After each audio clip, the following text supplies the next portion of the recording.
মেঘলা রাত। গ্রামের নির্জন পথ ধরে ফিরছিল রাজু।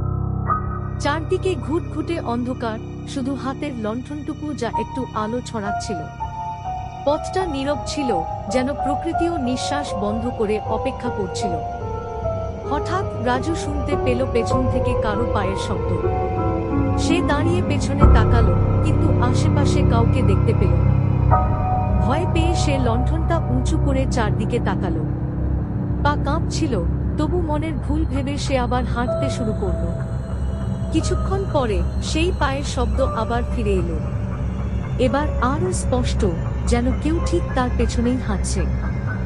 রাজু থেমে চারপাশে তাকালো, কে আছিস সেখানে, তার কণ্ঠ কাঁপছিল। কিন্তু কোনো উত্তর এলো না। রাজু ভয় কাটিয়ে দ্রুত হাঁটতে লাগলো, কিন্তু শব্দটা যেন তার সাথে সঙ্গ দিচ্ছিল। একটা বিশাল বটগাছের কাছে থেমে রাজু হাঁপাতে লাগলো। চারপাশে শীতল বাতাস বইছিল। হঠাৎ লণ্ঠনটা নিভে গেল। রাজু বারবার তা জ্বালানোর চেষ্টা করছিল, কিন্তু কিছুতেই আগুন ধরছিল না। তখনই তার কানে এলো একটা ফিসফিসে আওয়াজ। রাজু অনুভব করল, যেন তার কাঁধের পেছনে কেউ দাঁড়িয়ে আছে। ভয় পেয়ে সে পেছনে ঘুরল, কিন্তু ঘুরতেই তার বুক কেঁপে উঠল। এক অদ্ভুত ছায়া দাঁড়িয়ে আছে তার সামনে। ছায়াটা অন্ধকারের মতো কালো, আর তার চোখ দুটি জ্বলজ্বলে লাল। ছায়াটা ধীরে ধীরে তার দিকে এগিয়ে এলো। ঠান্ডা বাতাসের মতো একটা ফিসফিসে গলায় বলল, এই পথ আমার। তুমি এখানে কি করছো?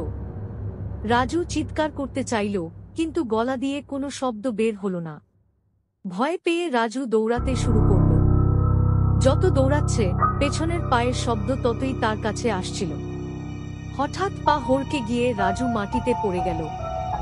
লণ্ঠনটা গড়িয়ে দূরে চলে গেল, আর চারপাশ আরো অন্ধকার হয়ে গেল।